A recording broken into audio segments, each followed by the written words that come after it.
Hello and welcome. We're going to talk about some thermal processes. This is all part of our look into the first law of thermodynamics, which, if you recall, is that the change in internal energy of a gas is the heat plus the work. Now, the first thing I want to do is take a good look at this work. I promised you in the last video we go more in depth on this, and that's what we're going to do right now. If you recall from your mechanics class, work is defined as a force times a displacement. And in the case of a gas, if we have a cylinder with a piston in there, something we can move up and down, filled with our gas particles, exerting a force on this piston and moving it a distance, some delta x, would be doing some work. But I think it's pretty clear by looking at this that if I were to push this piston in such a way that it would move, that I would be changing the volume of this cylinder. In order to have positive work done, the force and the displacement have to be in the same direction.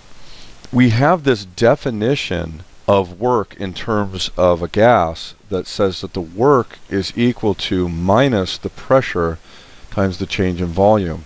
And what I'm trying to do right now is show you that that definition is totally compatible with our original definition of work.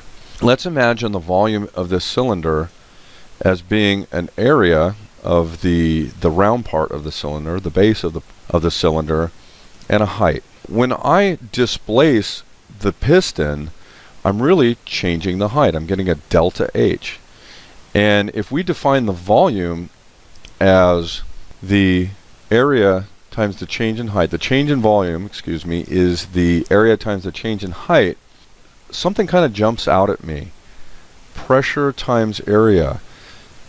If we go back to our original definition of pressure, pressure was defined as force over area. And if I were to solve this for force, I get that this is the pressure times the area, which is exactly what I was trying to point out over here, that pressure times area is force. And so I wind up with force times delta H, which is a displacement. The definition of work in terms of gases is completely compatible with our classical definition of work. The one thing that's weird here is this negative sign, and this used to bug me. This used to bug me a lot because I didn't understand why you would have this negative sign in there. It seems to me if you were doing work in this manner, you would be adding energy into the system, which would make the temperature go up.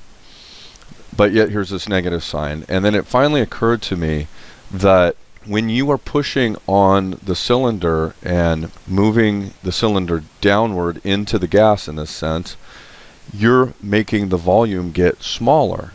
And so any volume change that is compatible with our definition of positive work, the kind of work that adds energy to the system, is going to be a negative volume change. So really what we're doing here is we're throwing that negative sign out in front of the pressure times volume change because it's negative volume changes that correspond to work being done on the system and increasing the temperature of the system. And so the other negative sign, the one that's sitting out front, is just to cancel that out so everything winds up being positive like we would want it to be. I know that's a little long-winded, but I don't know if it bugs you, but it really always bugged me, and when I figured it out I felt very happy. This is how we're going to define work in our thermodynamics sense, in the sense of working on gases like this. There are a variety of processes that have fancy names that we use in conjunction with the first law of thermodynamics. In every single case, they mean that something that we're doing that is a part of our basic formula here is zero. If we make delta U 0, so if we say that there is no change in internal energy, which is a very fancy way of saying there's no change in temperature, right? Because the only variable in the definition of thermal energy is the temperature. We call this an isothermal process. Isothermal is a fancy way of saying constant temperature, which means our change in internal energy is 0. Now, what are the implications of that? If 0 equals Q plus W, then it's not that hard to see that the heat is equal to minus the work.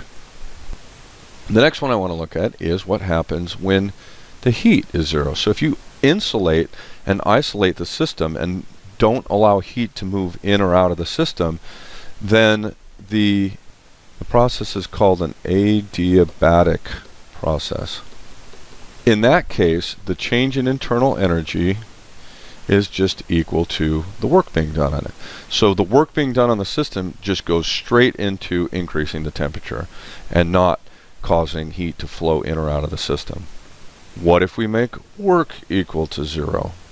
In order for work, by our definition, to be equal to 0, that means we have no change in volume.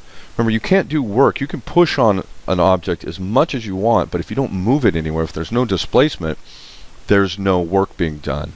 And so if you have this constant pressure and you don't change the volume, you're not doing any work. And that's pretty easy to imagine, actually. And there is a name for that. There's a couple names, actually. Sometimes you'll see it called isovolumetric, and sometimes you'll see it being called isochoric. They mean the same thing. Trust these physicist types to come up with two names for the exact same thing. Honestly, I never heard of isochoric until recently, or I should say later in my career. Isovolumetric was the one I was taught when I was in school.